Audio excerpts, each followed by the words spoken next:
போரும் அமைதியும். இதன் ஆசிரியர் லியோ டால்ஸ்டாய். பாகம் 5, பகுதி 3. பீட்டர்ஸ்பர்க்கிற்கு பியர் வந்து சேர்ந்த பின்பு தாம் வந்திருப்பதை யாருக்கும் அறியும்படி செய்யவில்லை. அவர் வெளியே ஒரு பக்கமும் போகவில்லை. தாமஸ் கம்பிஸ் என்பவர் எழுதிய புத்தகத்தை யாரோ இனந்தெரியாத ஒருவர் அவருக்கு அனுப்பியிருந்தார். நாள் முழுவதும் அந்த புத்தகத்தையே அவர் படித்து கொண்டிருந்தார். மனிதன் பூர்ணத்துவம் அடைய முடியும் என்ற நம்பிக்கையும், மனிதர்களுக்குள் தீவிரமாக சகோதரத்துவ அன்பை காட்ட முடியும் என்ற நம்பிக்கையும் அவருக்கு ஜோசப் அலெக்ஸ்விச் என்பவர் திறந்து காட்டியதை அவர் நம்பினார்.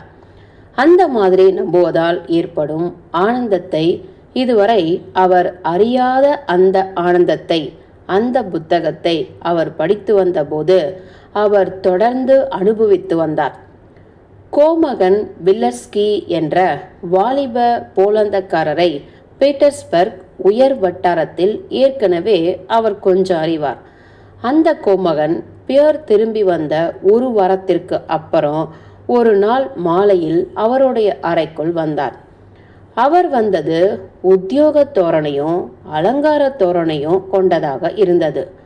டோலோக்காவுடன் டூயல் போராட்டத்திற்கு போவதற்கு முன்பாக டோலோக்காவின் உதவியாளர் எந்த மாதிரி வந்தாரோ அதே மாதிரி இவருடைய வருகையும் அவருக்கு காணப்பட்டது.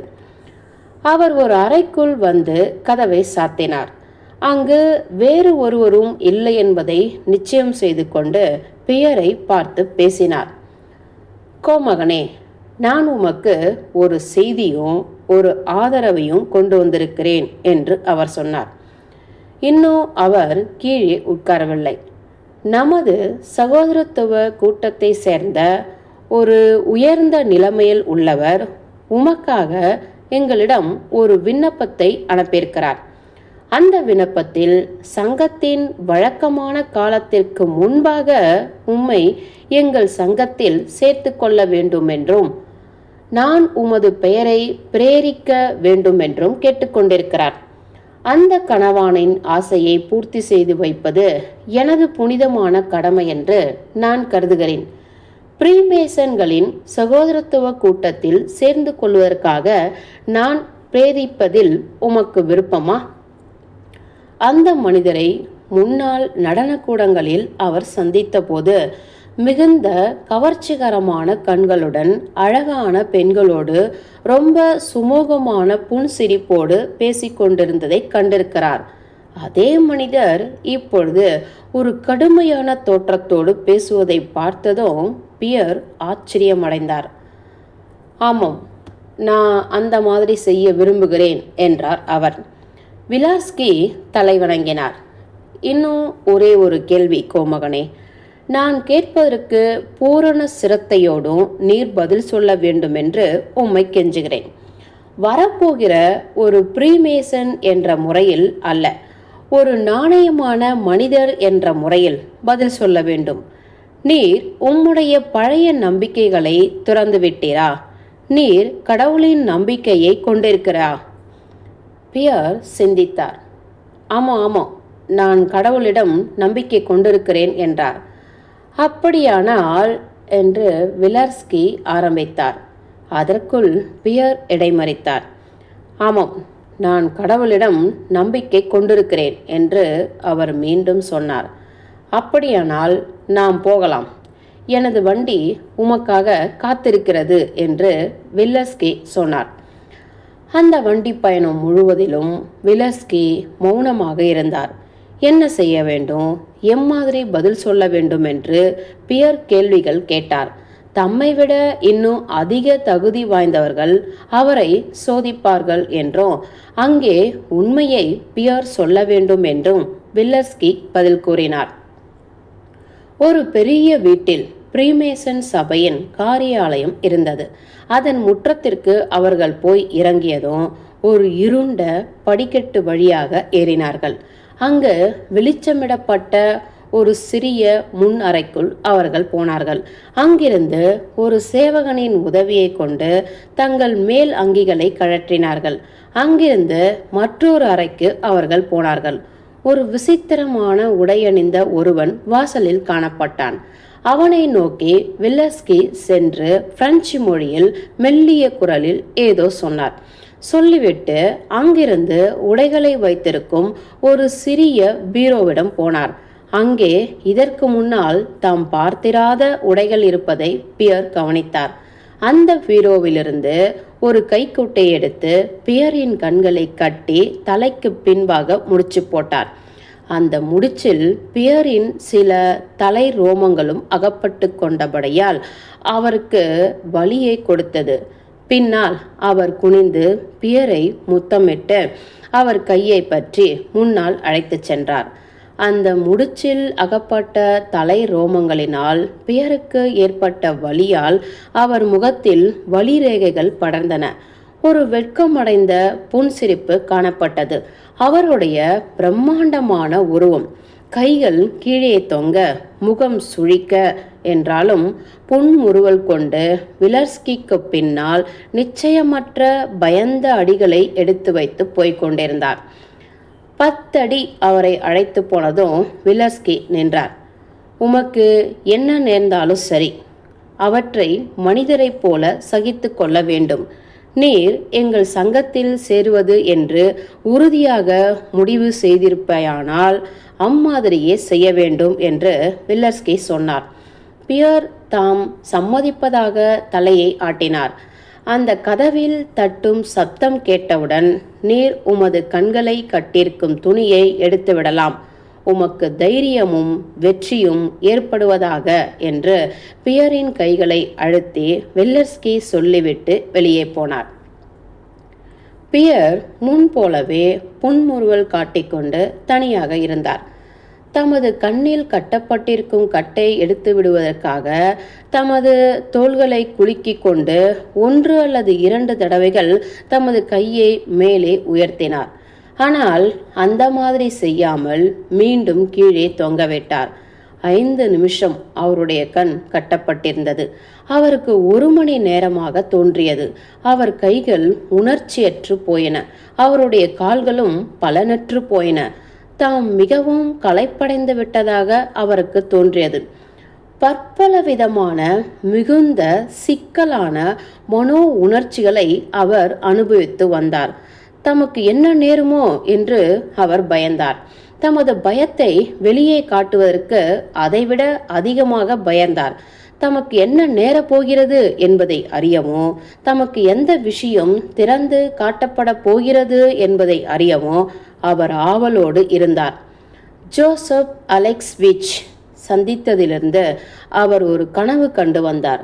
அதாவது தாம் ஒழுங்கான வாழ்க்கை வாழ ஆரம்பிக்கப் போவதாகவும் புனரமைப்பை ஏற்படுத்தும் அந்த பாதையில் நடக்கப் போவதாகவும் அவர் நினைத்து வந்ததே அந்த கனவு. அந்த கனவு இப்பொழுது காரியமாகும் நேரம் வந்துவிட்டது என்பதை அவர் அறிந்து மகிழ்ச்சி கொண்டார். இந்த சமயம் அந்த கதவில் தட்டும் சப்தங்கள் கேட்டன. தமது கண்களில் கட்டப்பட்டிருந்த துணியை எடுத்துவிட்டு சுற்றிலும் பியர் நோக்கினார். அந்த அறை ஒரே இருட்டாக இருந்தது. ஏதோ ஒரு வெள்ளை வஸ்துவுக்குள் ஒரு சிறிய விளக்கு மட்டும் அங்கே இருந்து கொண்டிருந்தது. அதன் சமீபமாக நெருங்கி பியர் பார்த்தபோது அந்த விளக்கு ஒரு கருப்பு மேஜை மீது இருந்ததையும் அந்த மேஜை மீது திறந்த புத்தகம் இருந்ததையும் கண்டார். அந்த புத்தகம் ஒரு சுவிசேஷ புத்தகம். விளக்கை உள்ளாக கொண்டு தோன்றிய அந்த வெள்ளை வஸ்து ஒரு மனிதனின் மண்டை ஓடு. அந்த மண்டை ஓடு ஓட்டைகளோடும் பற்களோடும் காணப்பட்டது. சுவிசேஷத்தில் உள்ள முதல் வார்த்தைகளை அவர் படித்தார். ஆரம்பத்தில் மொழி இருந்தது. அந்த மொழி கடவுளோடு இருந்தது. இதை பியர் படித்துவிட்டு அந்த மேஜையை சுற்றி போன போது அங்கே ஒரு திறந்த பெரிய பெட்டியில் ஏதோ நிரப்பி வைக்கப்பட்டிருந்தது. அது ஒரு சவப்பெட்டி. அதற்குள்ளாக எலும்புகள் இருந்தன. இதை பார்த்து பியர் ஆச்சரியப்படவே இல்லை. பழைய வாழ்க்கையைப் போல இல்லாமல் முற்றிலும் ஒரு புதிய வாழ்க்கையில் நுழைவதற்கு நம்பிக்கை கொண்டிருந்த அவர் தாம் பார்க்கும் ஒவ்வொன்றும் பழக்கம் இல்லாததாகவும் இருக்கும் என்று எதிர்பார்த்தார். இவற்றை விட இன்னும் அதிகமாக பழக்கம் இல்லாதவைகளை கூட அவர் எதிர்பார்த்தார். ஒரு மண்டையோடு, ஒரு சவப்பெட்டி, ஒரு சுவிசேஷ, இவற்றையெல்லாம் தாம் எதிர்பார்த்ததை போலவும் இன்னும் அதிகமாக எதிர்பார்ப்பது போலவும் அவருக்கு தோன்றியது. தமது உணர்ச்சியை பலப்படுத்துவதற்காக அவர் சுற்றி பார்த்தார். கடவுள், மரணம், அன்பு, மனிதர்களின் சகோதரத்துவம் என்று அவர் தமக்குள்ளாகவே சொல்லிக்கொண்ட அந்த வார்த்தைகளை ஒரு இனம் தெரியாத மகிழ்ச்சியான எண்ணங்களோடு பிணைத்து கொண்டிருந்தார். கதவு திறந்தது. யாரோ ஒருவர் உள்ளே வந்தார். அந்த அறையிலிருந்து மங்கலான ஒளி பியருக்கு பழக்கமாகிவிட்டது. அந்த ஒளியில் அங்கு வந்த ஒரு குட்டையான மனிதரை அவர் பார்த்தார். வெளிச்சத்திலிருந்து இருட்டுக்குள் அந்த மனிதர் வந்தபடியால் சிறிது நேரம் தயங்கி நின்றார். பின்னால் ஜாக்கிரதையாக அடிகள் எடுத்து வைத்து மேஜைக்கு சென்று அதன் மீது தம்முடைய கை உறைகளை அணிந்த கைகளை வைத்தார். அந்த குட்டை மனிதர் வெள்ளைத்தோல் சவுக்கத்தை முன்புறமாக அணிந்திருந்தார். அது அவருடைய மார்பையும் கால்களின் ஒரு பகுதியையும் மறைத்திருந்தது. கழுத்தில் ஒரு தினுசான கழுத்துப்பட்டி அணிந்திருந்தார். அதற்கு மேலாக ஒரு உயரமான வெள்ளையான ஜாலர் காணப்பட்டது. கீழிருந்து வந்த வெளிச்சம் அவருடைய நீண்ட முகத்தை காட்டியது. நீர் இங்கே எதற்காக வந்திருக்கிறீர் என்று புதிதாய் வந்தவர் பியர் இருந்த திசையை நோக்கி கேட்டார். ஒளியின் உண்மையை நம்பாத நீர், ஒளியை பார்க்காத நீர் இங்கு எதற்காக வந்தீர்? எங்களிடமிருந்து நீர் என்ன எதிர்பார்க்கிறீர்? ஞானம், தர்மம், விவேகம் ஆகியவைகளை எதிர்பார்க்கிறீரா?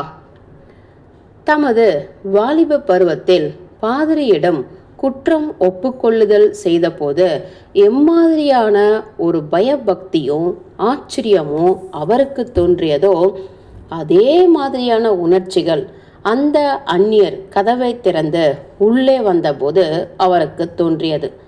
தமக்கு முற்றிலும் அந்நியரான ஒருவர் முன்பாக தாம் நிற்பது போலவும் இருந்தாலும் சகோதரத்துவ கூட்டத்தின் முன்பாக அவர் தமக்கு வெகு சமீபத்தில் இருப்பதாகவும் அவர் உணர்ந்தார்.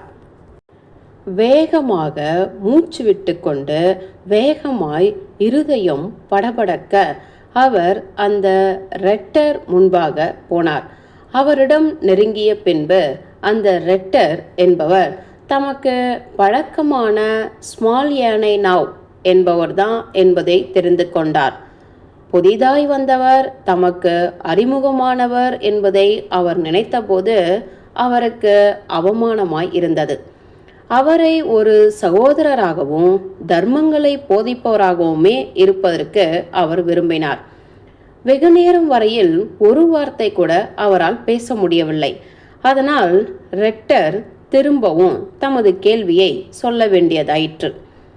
ஆமாம், நான் புனர்ஜென்மம் அடைய விரும்புகிறேன் என்று கஷ்டத்தோடு பியர் சொன்னார். ரொம்ப சரி என்று ஸ்மால்யானைனாவ் கூறினார். நமது சங்கம் நீர் உமது நோக்கத்தை அடைவதற்கு செய்யக்கூடிய உதவியை பற்றி உமக்கு ஏதாவது தெரியுமா என்று அவர் அமைதியாகவும் வேகமாகவும் கேட்டார். புனர்ஜென்மம் எடுப்பதில் நான் உதவியாகவும் ஆலோசனையாகவும் எதிர்பார்த்து கொண்டிருக்கிறேன் என்று பியர் பேசுவதற்கு கஷ்டப்பட்டு நடுநடுங்கிய குரலில் சொன்னார். இந்த வேதாந்த விஷயத்தை ருஷ்ய மொழியில் பேசுவதற்கு அவருக்கு பழக்கம் இல்லாததினாலும் அவருக்கு பரபரப்பு ஏற்பட்டிருந்தபடியாலும் அம்மாதிரி அவர் பேசினார். பிரீமேசன் சங்கம் என்றால் என்னவென்பது உன் கருத்தென்ன? பிரீமேசன் சங்கம் என்றால் தர்மமான நோக்கம் கொண்டுள்ள மனிதர்களின் சகோதரத்துவமும் சமத்துவமும் கொண்டுள்ளது என்று நான் நினைக்கிறேன் என்றார் பியர். அந்த பவித்திரமான நேரத்தில் அதற்கு தகுந்த வார்த்தைகளை அவரால் உபயோகிக்க முடியாமல் இருப்பதற்காக அவர் வெட்கம் அடைந்தார். நான் யூகிக்கிறேன். நல்லது என்று அந்த ரெட்டர் வேகமாக பதில் சொன்னார். பியர் கொடுத்த பதில்களை பார்த்து அவர் திருப்தி அடைந்ததாக தோன்றியது. மதத்தில் உம்முடைய நோக்கத்தை அடைவதற்கு நீர் வழிகளை தேடியதுண்டா? இல்லை, அது தப்பு என்று நான் கருதியபடியால் அதன்படி நடக்கவில்லை என்று பியர் சொன்னார். அவர் மெதுவாக சொல்லியபடியால் ரெட்டரால் அதை கேட்க முடியவில்லை. ஆகவே திரும்பவும் அவர் என்ன சொல்கிறார் என்று கேட்டார். நான் ஒரு நிரீஸ்வரவாதி என்றார் பியர். நீர் உமது வாழ்க்கையில் உண்மை விதிகளை அனுசரிப்பதற்காக நீர் உண்மையை அறிய விரும்புகிறீர். அதற்காகவே நீர் ஞானத்தையும் தர்மத்தையும் விரும்புகிறீர், அப்படித்தானே என்று ஒரு வினாடி தயக்கத்திற்கு பின்னால் ரெட்டர் கேட்டார். ஆமாம் ஆமாம் என்று பியர் சம்மதம் தெரிவித்தார். அந்த ரெட்டர் தமது தொண்டையை கனைத்து கொண்டு தம்முடைய கை உரைகளால் தமது மார்பில் சிலுவை குறி காட்டிக்கொண்டு பேச ஆரம்பித்தார். நம்முடைய சங்கத்தின் பிரதான நோக்கம் என்ன என்பதை நான் உமக்கு இப்பொழுது சொல்ல வேண்டும். இந்த பிரதான நோக்கம் உம்முடைய நோக்கத்தோடு இணைந்து போவதா இருந்தால் நீர் நம்முடைய சங்கத்தில் சேர்ந்து பலனடையலாம். முதலாவதாகவும் பிரதானமாகவும் உள்ள நமது சங்கத்தின் கொள்கை எதுவோ அதில்தான் நமது சங்கம் நிலைத்து நிற்கிறது. அதை எந்த மனிதன் சக்தியாலையும் அழிக்க முடியாது. அந்த முக்கியமான ரகசியத்தை நாம் காப்பாற்றி நமது பரம்பரைக்கு கொடுக்க வேண்டும். ஆதி மனிதரிடம் இருந்து அந்த ரகசியம் எங்களுக்கு பரம்பரையாக வந்து கொண்டிருக்கிறது. அந்த மனித வர்க்கத்தின் விதியே அந்த ரகசியத்தை தொங்கி நிற்கிறது. நீண்ட காலமாக மிகுந்த அக்கறையோடு தம்மை பரிசுத்தமாக்கி கொள்ளாத ஒருவராலும் அதை அறியவோ உபயோகப்படுத்தவோ முடியாத விதத்தில் அந்த ரகசியம் இருக்கிறது. சீக்கிரமாக அதை அடைய முடியும் என்று ஒவ்வொருவரும் நம்பியிருக்க முடியாது. ஆகவே இரண்டாம் தர நோக்கம் ஒன்று எங்களிடம் உண்டு. அந்த ரகசியத்தை அறிவதற்காக முயற்சி செய்தவர்கள் பரம்பரையாக எங்களிடம் விட்டுவிட்டு போன வழிகளை கொண்டு அதை செய்ய முடியும். அதாவது அவர்களுடைய இருதத்தை கூடிய வரையில் சீர்திருத்த, அவர்களுடைய உள்ளத்தை பரிசுத்தமாக்கி விஷயங்கள் விளங்கும்படி செய்து அந்த ரகசியத்தை அவர்கள் பெறுவதற்கு அருகதை உள்ளவர்களாக செய்ய வேண்டும் என்பது அந்த இரண்டாம் தர நோக்கம். எங்களுடைய சங்கத்தின் அங்கத்தினர்களை பரிசுத்தப்படுத்தி புனர்ஜென்மமாக்கி மனித சமூகம் முழுவதையுமே உயர்வாக்குவதற்கு நாங்கள் முயற்சி செய்கிறோம். அவர்களிடம் உள்ள தர்மத்தையும் தெய்வ பக்தியையும் காட்டி அதன் மூலம் உலகத்தை ஆட்டி வைக்கும் பாவங்களை தடுப்பதற்கு எங்கள் முழு பலத்தோடு முயற்சி செய்கிறோம். இதை பற்றி நீர் சிந்தனை செய்து பாரும். நான் மீண்டும் உம்மிடம் வருகிறேன். உலகத்தை ஆட்டிக்கொண்டிருக்கும் அந்த பாவத்தை தடுப்பது என்று பியர் மீண்டும் தமக்குள் சொன்னார். எதிர்காலத்தில் தாம் இந்த வழியில் செய்ய போகிற வேலைகளை பற்றிய தோற்றம் அவர் மனதில் தோன்றியது.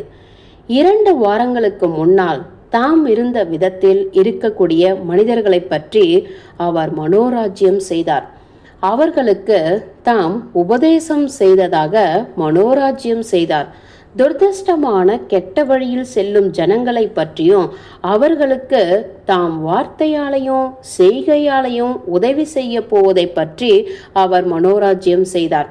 அடக்கி ஒடுக்கிறவர்களை பற்றியும் அவர்களிடம் அகப்பட்டு கொண்டவர்களையும் பற்றியும் தாம் விடுவிக்கப் போவது பற்றியும் அவர் மனோராஜ்யம் செய்தார்.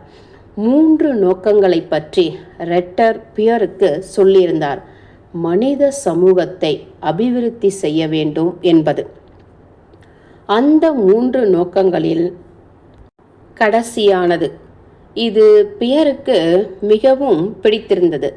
ரெட்டர் குறிப்பிட்ட அந்த முக்கியமான ரகசியம் என்னவென்று அறிய வேண்டும் என்று பியருக்கு ஆவல் தோன்றிய போதிலும் அது அவருக்கு முக்கியமானதாக தோன்றவில்லை.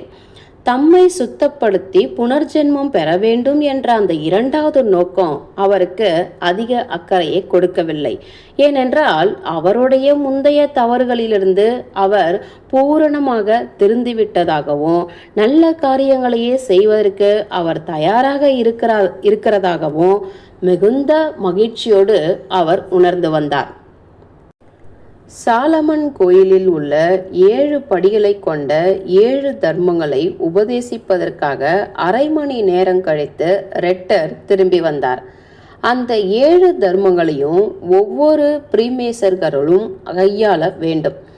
அந்த தர்மங்கள்: 1. ஜாக்கிரதை, சங்கத்தின் ரகசியங்களை காப்பாற்றுவது. 2. கீழ்ப்படிதல், சங்கத்தில் தமக்கு மேலான பதவியில் உள்ளவர்களுக்கு கீழ்ப்படிதல். 3. ஒழுக்கம். 4. மனித சமூகத்தின் மீது அன்பு. 5. தைரியம். 6. தாராளம். 7. மரணத்தை விரும்புதல். 7வது படியான மரணத்தை விரும்புதல் என்பதை அடிக்கடி சிந்தித்து அதை ஒரு பயங்கரமான விரோதி என்று நினைப்பதை விட்டுவிட வேண்டும். தர்மத்திற்காக பாடுபட்டு களைத்து போன ஆத்மாவை இந்த கஷ்டமான வாழ்க்கையிலிருந்து விடுவித்து சாந்தியையும் பலனையும் அடையும்படி செய்யக்கூடிய ஒரு நண்பன் என்று அந்த மரணத்தை கருத வேண்டும் என்று ரெட்டர் சொன்னார். ஆம், அப்படித்தான் இருக்க வேண்டும் என்று ரெட்டர் பேசிய வார்த்தைகளை கேட்டு பியர் நினைத்தார். தனியாக தியானம் செய்யும்படி பியரை விட்டுவிட்டு ரெட்டர் போய்விட்டார். அப்படித்தான் இருக்க வேண்டும்.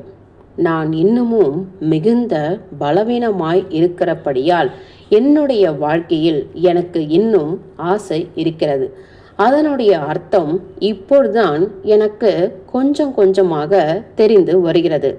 பியர் தமது விரல்களால் மற்ற 5 தர்மங்களாகிய தைரியம், தாராளம், ஒழுக்கம், மனித சமூகத்தின் மீது அன்பு, கீழ்ப்படிதல் என்பவைகளை எண்ணினார். இவையெல்லாம் தமது உள்ளத்தில் ஏற்கனவே இருப்பது போல அவர் உணர்ந்தார். இவற்றில் கீழ்ப்படிதல் என்பது அவருக்கு ஒரு தர்மமாக தோன்றவில்லை, மகிழ்ச்சியை போலவே தோன்றியது. 7வது தர்மம் என்ன என்பதை அவர் மறந்துவிட்டார். அதை நினைவிற்கு கொண்டு வரவும் அவரால் முடியவில்லை. 3வது தடவையாக வெகு சீக்கிரமாக ரெட்டர் திரும்பி வந்தார். அவருடைய நோக்கத்தில் அவர் இன்னமும் உறுதியாக இருக்கிறாரா என்றும் அவரிடம் என்ன கேட்கிறார்களோ அவற்றையெல்லாம் ஒப்புக்கொள்ள அவர் தீர்மானமாய் இருக்கிறாரா என்றும் பியரிடம் ரெட்டர் கேட்டார். நான் எதற்கும் தயாராக இருக்கிறேன் என்று பியர் சொன்னார். நான் இன்னொன்று உமக்கு சொல்ல வேண்டும். தனது உபதேசங்களை நமது சங்கம் வார்த்தைகளால் மட்டும் சொல்லுவதில்லை, வேறு வழிகளாலும் சொல்வது உண்டு. ஞானத்தையும் தர்மத்தையும் அறிய வேண்டும் என்று உண்மையோடு தேடுகிறவர்களுக்கு அந்த முறைகள் அதிக பலமான பலனை கொடுக்கும். உமது இருதயம் சிரத்தையோடு இருக்குமானால் வார்த்தைகளால் சொல்லக்கூடியதை விட இன்னும் அதிகமாக இந்த அறையும் இங்கே காணப்படுகிற பொருள்களும் உமது உள்ளத்திற்கு முன்பே சொல்லியிருக்க வேண்டும். இதே மாதிரி மற்றொரு முறையில் உமக்கு பேரறிவு ஏற்படும் விதத்தை உமது அடுத்த உபதேசத்தில் நீர் அறிவீர். சித்திரங்களினால் உபதேசங்களை விளக்கக்கூடிய பிரதான சங்கங்களின் முறைகளை நமது சங்கம் கையாள்கிறது. இந்த முறையில் காணப்படும் சித்திரத்தை உணர்ச்சிகளினால் அறிந்து கொள்ள முடியாது. அந்த சித்திரம் எதை காட்டுகிறதோ அதன் குணங்களை அதிலிருந்து அறிந்து கொள்ளலாம் என்று ரெட்டர் பேசினார். சித்திர சின்னம் என்றால் என்ன என்பதை பியர் வெகு நன்றாய் அறிவார் என்றாலும் பேசுவதற்கு அவர் துணியவில்லை. ரெட்டர் பேசுவதை மௌனத்தோடு கேட்டு வந்தார். அவர் பேசியவற்றிலிருந்து தமக்கு சோதனை ஆரம்பமாக போவதாக உணர்ந்தார். நீர் தீர்மானம் செய்துவிட்டால் உமக்கு தீட்சை கொடுப்பதை நான் ஆரம்பிக்க வேண்டும் என்று ரெட்டர் சொல்லி பியரின் சமீபமாக வந்தார். உம்முடைய தாராளத்தின் அறிகுறியாக உம்மிடம் உள்ள விலை உயர்ந்தவைகளை எல்லாம் என்னிடம் கொடும். என்னிடம் இங்கே எதுவும் இல்லை என்றார் பியர்.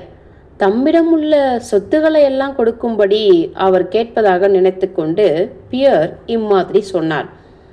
இங்கே உம்மிடம் என்ன இருக்கின்றனவோ அவற்றையே கேட்கிறேன். கடிகாரம், பணம், மோதிரங்கள். பியர் உடனே தமது பணப்பையையும் கடிகாரத்தையும் வெளியே எடுத்தார். ஆனால் தமது கலியாண மோதிரத்தை தமது பருத்த விரலிலிருந்து கழற்றுவதற்கு சிறிது நேரமாயிற்று. அதை செய்து முடித்ததும் ரெட்டர் சொன்னார், உம்முடைய கீழ்ப்படிதலின் அறிகுறியாக உம்முடைய உடைகளையெல்லாம் கழற்றிவிடும்படி நான் கேட்கிறேன். பியர் தமது கோட்டையும் உள் சட்டையையும் கழற்றினார். ரெட்டர் சொல்லியபடி இடது காலின் சோட்டை மட்டும் கழற்றினார். பியரின் இடது மார்பிலிருந்து அவருடைய ஷர்ட்டை பின்பக்கமாக அந்த ரெட்டர் இழுத்தார். கீழே குனிந்து இடது பக்க கால் சட்டையை மொட்டு வரை உயர்த்தினார்.